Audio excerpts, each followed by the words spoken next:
Welcome to another Mass BioEd Career Ambassador Spotlight. My name is Kretzy Mondesir, and I am the Manager of Career Exploration Programs at Mass BioEd. Today we have Crystal McKinnon here, who is a Principal Research Associate at a biopharmaceutical company in Massachusetts. So Crystal, thank you for joining us today. If you could just go ahead and share your title again and what you do at the biopharma company. Sure. So I'm Crystal, and I'm a Principal Research Associate at FORMA Therapeutics. And I worked at FORMA for about 8 years, and they've recently made a deal with a company in super stealth mode who has acquired me and my entire department. And I'm still a Principal Research Associate there, and I'm happy to talk to you today about a little bit about what I'm doing. Great. Thanks for sharing. So as a Principal Research Associate, what exactly does your job entail? So my job can cover quite a few different things, actually. So I work with a lot of robotics. I spend a lot of time doing research on enzymes. I work in the early discovery department. So we have the very, very early stages of research. So a lot of it is the actual research, reading papers, learning new things. A lot of it is going into the lab and, mixing liquids together to see what happens. A lot of it, like I said, is robotics. And now at this new company, we're starting to integrate artificial intelligence into our workflow. Oh, wow, that's so cool.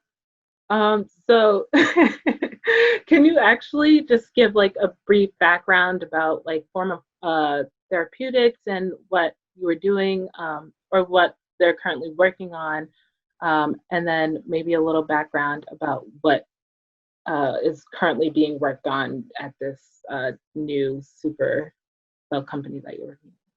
Yeah, sure.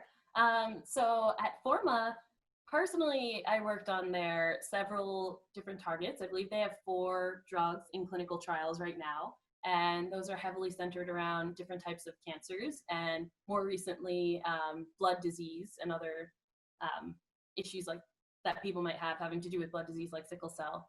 And they are now transitioning to become more focused on those targets. And since I'm, like I said, the early discovery portion of those things, and we do the much earlier parts of the process at this new company, they need that sort of expertise. So we are doing the same sort of research, trying to determine what might make a good target that would help patients in relevant disease areas. And as you can imagine, they'd be similar to what I just talked about at FORMA, like some cancers, some other issues and diseases that people commonly have.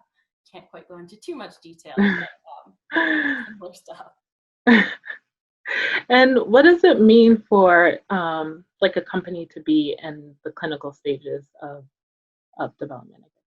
Oh yeah, so clinical stage means that the drug candidate that you've been working on, which really feels like your baby after a while because it usually takes years to get there. So the drug candidate that you're working on ends up being tested in humans. So you have all these phases to go through at the very beginning, starting from just testing out a little tiny bit of fluid in this little tiny plate or well to I'm going to actually, I feel confident enough that this is a helpful drug and I would like to test it in humans. I feel like it can make a difference and we want to make sure they're as safe as possible. So clinical trials involve making sure that people are safe, that it doesn't make you sick, that it doesn't make you, have all kinds of the side effects that you might hear on a commercial or anything like that. So that's what clinical trials are about. Thank you for providing that background. So can you describe, I'm guessing that you work on a team or with a team. Can you describe a little bit of like what your coworkers do? Oh, absolutely. I've grown very close with a lot of my coworkers, as you can imagine, over 8 or 9 years now.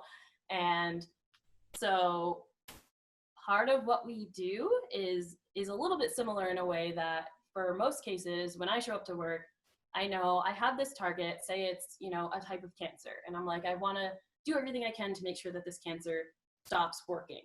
And my part of it would be to do exactly what I said, that very little, testing in these tiny little plates and these tiny little wells, 2 liquids together, because I have my protein that's usually active in this cancer, plus something that I think might stop this protein from working. put them together, see what happens, analyze it. And then in my same department, some of my coworkers might say, okay, well, we know that these cells are very specific to this kind of cancer. So we want to test that thing that Crystal, I said that stops this protein from working. We want to test that and see if it makes the whole cell stop working. And then on top of this, we additionally have a DNA encoded libraries group who will literally test billions of molecules that are attached to DNA to see if they'll do the same thing, stop that protein from working. And we have so I work in Watertown, we have a site in Connecticut, and they'll do all kinds of other things once we have something that looks even a little bit promising, like seeing whether or not this little molecule binds to that protein, or whether or not it's just sort of making it stop working in a different way. And everybody kind of works together towards the same goal. So it's very collaborative, it's very informative, and eventually at the end, my work in tandem with everybody else's work should give us a very well-rounded picture of what makes this protein that's probably indicated in this cancer stop working. Oh, wow. This is so That's long. great. Yeah. That's awesome. It seems like you are like really interested in science and like love what you do. So what brought you to this work? Can you kind of describe or give us a background of your college and career experience and what brought you to biotechnology? Yeah, that was kind of a winding road, actually. I remember being in high school, and all I wanted to do was learn a bunch of languages and be an ambassador of some sort of country. Didn't care which one. I learned French, Spanish, on German.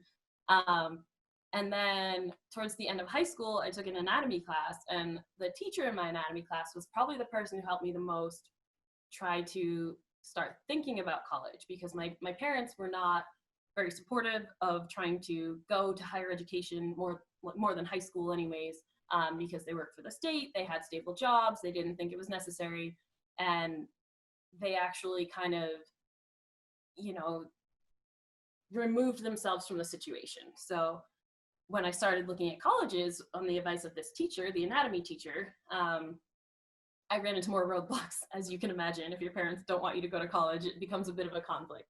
And I had my stepdad writing letters saying that I wasn't technically his daughter, so he shouldn't have to pay any money, and it was a nightmare trying to get any sort of financial help because I was 17. They didn't want me to sign for a loan, all this stuff. And again, it was the science teacher, and then at Fitchburg State, where I went to college, the science teachers there who were the most helpful. No, me too. I went to Pittsburgh State too, so I just like love hearing that you also went there too. Oh yeah, everybody was so helpful, and because it was a smaller school, we had more one-on-one interaction with our professors. And your first year of any undergrad, you're going to be taking all kinds of like general education courses. So you're going to take your Englishes and your maths and your sciences, and it was always, it just really resonated with me, all the science, even though I was still determined to be in languages. And eventually I was just like, oh, what am I doing? What am I doing? I need to do biology as my major. So that's how that happened. And then I started working in the field, decided that I loved it, but I wanted to be able to keep growing and learning. So I went back for my master's at Northeastern, where we met. Yes. And I just graduated, and I'm still working, still loving it. So that's it. Wow, that is so cool. I'm glad that obviously you found that you love biotechnology and that you ended up going to Northeastern to further your studies in I love that too, actually. it. Yeah, it is the best part of your job. Ooh, this is gonna sound really corny, but honestly, the people that I get to work with, it's being surrounded. Like there are only 4 women in my group, and the 4 of us are very, very close. And being surrounded with people, not just the women, but I'm the closest with them because we do all kinds of stuff together. But the passion that they have for what they're doing, the drive from the people around us to want to really help patients, they want to improve lives, they really want to make a difference in the world. And that's so rewarding to go into every day, even when you're kind of dragging your feet and you're like, oh, it's Monday, I definitely didn't sleep enough over the weekend, I don't want to be here. You see people come in and it just makes it so much easier to keep keep doing what you're doing. Yeah. So prior to working at Forma, you've also worked for other companies. Can you describe, just your work experiences and how that has helped you in your current role right now? Yeah. So I worked at one other company, and it was a company that created DNA or oligonucleotides or whatever any other company requested of them. And I learned several things there. Mostly that that's not what I wanted to do with my life. It was very so it was a GMP lab, which that's not the part I minded so much. And for anybody who doesn't know what a GMP lab is, it's very strict, good manufacturing practices. So you're wearing like a hairnet and the full gown with pants, and you're wearing little booties over your shoes, your gloves, goggles, everything to make sure that you're not contaminating anything. And you have to do everything to the letter. And you have to have somebody initial that you did everything to the letter, which is totally awesome. I actually really like working like that because I like making sure I'm being accurate, but it's very repetitive after a while. If one big company is like, oh, this is what I want, and another big company is like, this is what I want, they're usually not that different. So it's kind of, you go in, you do the same exact thing every day. And I much prefer the research side of things, where I could be doing something and I'm not sure what the result's going to be. It could be something different every day, as opposed to I'm doing this thing and creating these nucleotides and they're going to be exactly identical every time. All right.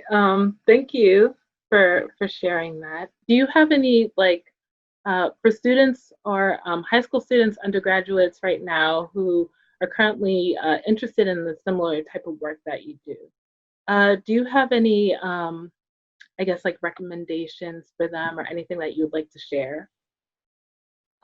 Well, obviously, aside from your typical, like, take all the science classes you can, I would actually advise people to take as many different types of courses, or do as many different kinds of sports, or experience as many different things as you can, while you still, like, in some cases, have the place to live close to home. You can go try something out. You can walk to a sport, whatever you want to do, because every different thing you can learn will give you a more well-rounded view of what's in front of you. So I'm relying on every day, like I play a couple different sports right now, and I think that really helps me when I'm translating my, like, interpreting behaviors in meetings. Like, I spend so much time interpreting people's behaviors in my sports that I'm like, oh, okay, I know what this means. I know what this means.